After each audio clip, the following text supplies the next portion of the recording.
Switch is gone.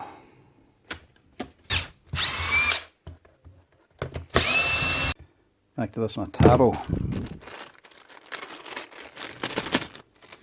Parts for these, very cheap, quite well priced. Availability and getting it is a different story.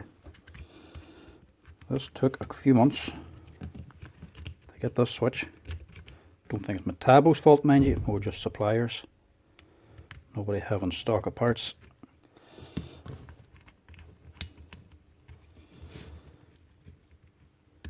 But we got there in the end.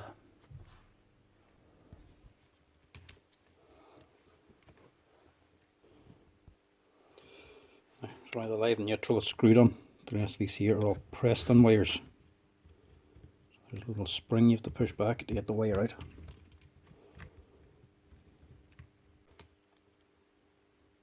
Just take them one at a time so you don't get muddled up.